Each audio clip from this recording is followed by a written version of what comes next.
सोचिए जरा इस तरीके से। कहते हैं कि जिंदगी का कोई भरोसा नहीं, कब किस पल खत्म हो जाए कोई कुछ कहा नहीं सकता है। अब देखते हैं, इसी पर चर्चा करेंगे और साथ ही साथ जानने की कोशिश ये करेंगे आखिर इसके पीछे बड़ा कारण क्या है। मणिपाल हॉस्पिटल से कार्डियोलॉजिस्ट डॉक्टर मोनिका मेहता जी हमारे साथ हैं। मोनिक जी, माफ कीजिएगा, मोनिक मेहता जी हमारे साथ हैं। मोनिक जी, बहुत स्वागत है आपका इंडिया न्यूज़ पर। सर, काफ़ी वीडियोस लगातार देखे जा रहे हैं, बेहद हैरान कर देने वाले हैं ये मामले जो अचानक से हार्ट अटैक आए। माहौल हमेशा ज़्यादातर देखा जाता है खुशी का होता है या फिर कुछ फिजिकल एक्टिविटी की जा रही होती है, उस वक्त ये वीडियो सबसे अधिक निकलकर सामने आए जितने मामले सामने आए हैं। और ऐसे में बहुत से सवाल उठते हैं। फिजिकली फिट हैं, माहौल भी खुशनुमा है, उसके बाद अचानक से हार्ट अटैक आता है और धड़ाम इंसान फर्श पर गिरता है और बता दिया जाता है कि हार्ट अटैक था इसलिए मौत हो गई। क्या बड़ा कारण इसके पीछे? आए दिन ये मामले आखिर क्यों बढ़ रहे हैं? पिंकी जी नमस्कार। तो आपने बहुत ही महत्वपूर्ण मुद्दा उठाया है। आजकल स्पेशली हमारे सोसाइटी में ये जो हार्ट अटैक हैं ये यंग एज में ज़्यादा होने शुरू हो गए हैं। हम लोग हम एज वाइज हम लेते हैं कि जिनको 40 या 45 इयर्स की उम्र से कम है उनको हम बोलते हैं यंग यंग मरीज जिनको हार्ट अटैक हो रहे हैं। विदेशी देशों में जो डेवलप्ड जगह हैं वहाँ पर ये हार्ट अटैक इस उम्र में कम होते हैं।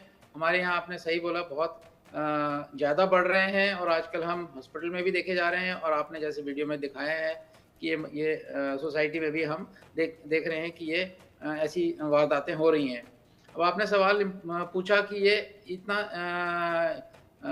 बढ़ावा क्यों है इस नंबर में, या इसके लिए हम लेके चल सकते हैं कि हमारा जो आजकल कई जो हमारी जो लाइफस्टाइल है वो उसमें काफ़ी बदलाव आया है और ये है नेगेटिव की तरफ से। ट्रेडिशनल रिस्क फैक्टर्स तो है ही हैं, जिसको हम ट्रेडिशनल रिस्क फैक्टर्स कहते हैं कि जैसे कि स्मोकिंग, डायबिटीज़ है, हार्ट की प्रॉब्लम है, वो तो अपनी जगह में है ही है। पर यंग में ये ज़्यादा हो रहा है क्योंकि हमारी जो ट्रेडिशनल रिस्क फैक्टर्स जैसे स्मोकिंग है वो ज़्यादा बढ़ता जा रहा है और स्मोकिंग से हार्ट में आप लेके चलो कि हार्ट अटैक करीबन 8 गुना ज़्यादा बढ़ जाता है। जिनकी कोलेस्ट्रॉल लेवल ज़्यादा है उसमें कम से कम 20 गुना ज़्यादा बढ़ जाता है ये हार्ट की प्रॉब्लम्स का। और जिनको शुगर है, जो स्पेशली जिससे कंट्रोल नहीं है, उनके भी बढ़ जाते हैं। अच्छा, साइलेंट ब्लड प्रेशर एक चीज़ है जो हम लोग, होता क्या है कि अपना मेडिकल चेकअप नहीं कराते। स्पेशली यंग में हम देख रहे हैं कि जो यंग लोग हैं उनमें ब्लड प्रेशर की लेवल्स हाई रहते हैं और वो चेक नहीं कराते तो उनको हम साइलेंट बोलते हैं। तो ये silent blood pressure high levels भी आजकल बहुत बढ़ रहे हैं। जो नई बीमारियां हैं जैसे कि कोविड है, कोविड से भी हमने देखा है कि कई बार ये इफ़ेक्ट आया है।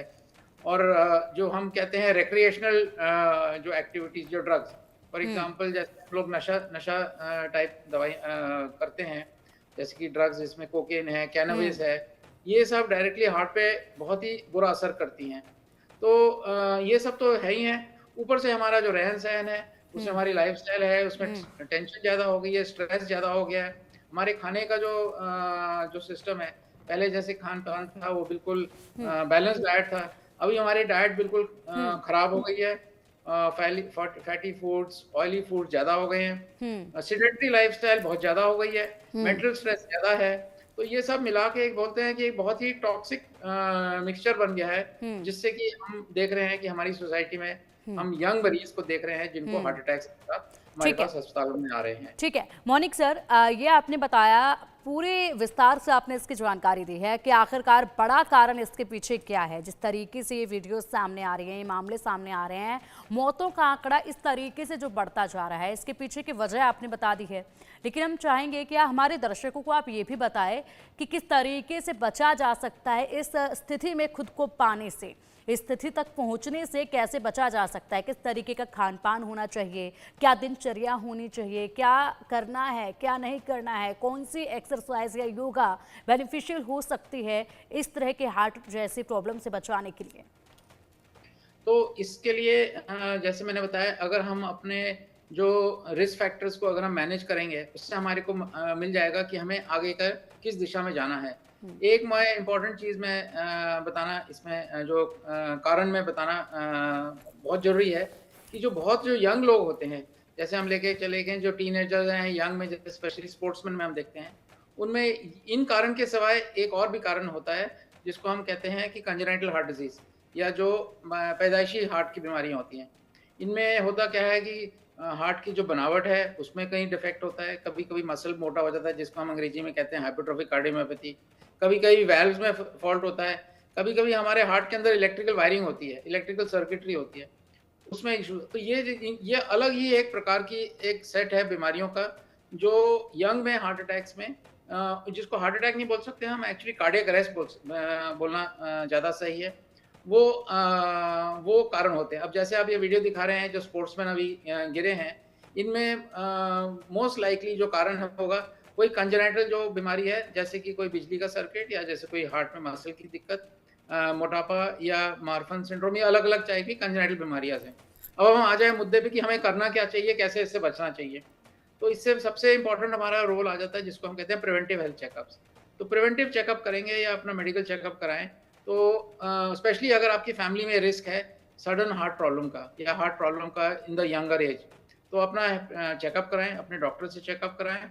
उसमें आपके डॉक्टर चेक करेंगे कि अपने क्लिनिकल एग्ज़ामिनेशन करेंगे, अपने टेस्ट कुछ करेंगे जैसे ईसीजी है, एक्स-रे है या हो सकता है एडवांस टेस्ट जैसे कि अल्ट्रासाउंड हार्ट का जिसको हम इकोकार्डियोग्राफी बोलते हैं। इनसे बहुत कुछ हमें पता चल जाता है कि भी ये कोई जो कंजेनिटल जो बीमारियाँ हैं जो फैमिली में चलती हैं, वो तो नहीं है। अगर वो हैं तो उसको टाइम पे इलाज करना चाहिए, उसके प्रॉपर आजकल इलाज भी है, छोटा इलाज भी है, बड़ा इलाज भी है, बट ये बीमारियों से बचा सकता है, हुँ। बचा जा सकता है। अब आप आ जाएँ जो बीमारियाँ जिसको हम कहते हैं लाइफ़स्टाइल बीमारीज़, जो आजकल हम देख रहे हैं यंग जनरेशन में बहुत ज़्यादा है। उसमें है कि हमारा लाइफ़स्टाइल हमको सुधारना है। लाइफ़स्टाइल सुधारने के लिए हमको सिंपल चीज़ें हैं, जिसको हम कहते हैं एक तो बैलेंस डाइट हो, अपना फिज़िकली एक्टिव रहें, फिज़िकल एक्टिविटी होनी चाहिए, कम से कम आधा घंटा ब्रिस्क एक्टिविटी होनी चाहिए हफ्ते भर में, डेली होनी चाहिए अगर कर सकते हैं, नहीं तो कम से कम 5 दिन हफ्ते में तो होना ही चाहिए। तो फिज़िकल एक्टिविटी होनी चाहिए। अगर आपके पास कोई नशे की आदत है, बिल्कुल उसको एकदम छोड़ देना चाहिए। जैसे कि स्मोकिंग नंबर 1 आता है, इनफैक्ट हम कहते हैं कि स्मोकिंग किलर नंबर 1 है। तो स्मोकिंग बिल्कुल बंद करना चाहिए, कोई भी प्रकार का हो, हुक्का हो, बीड़ी हो, सिगरेट हो, तम्बाकू हो, वो सारी एक ही कैटेगरी में आते हैं। तो स्मोकिंग से बिल्कुल सेवन ज़ीरो होना चाहिए। अल्कोहल बिल्कुल कम से कम करें, अगर ना पीते हैं तो बिल्कुल कभी ना शुरू करें। अगर आपका कोई नशे वाली दवाइयाँ हैं या जैसे कि कैनबिस या ये सब, इनमें डायरेक्टली चांसेस हुँ, हैं आपके heart attack, sudden heart attack होने के। अगर ठीक है। तो ये आपने मोटी-मोटी ठीक है। कैसे आप अपने आप को बचा सकते हैं।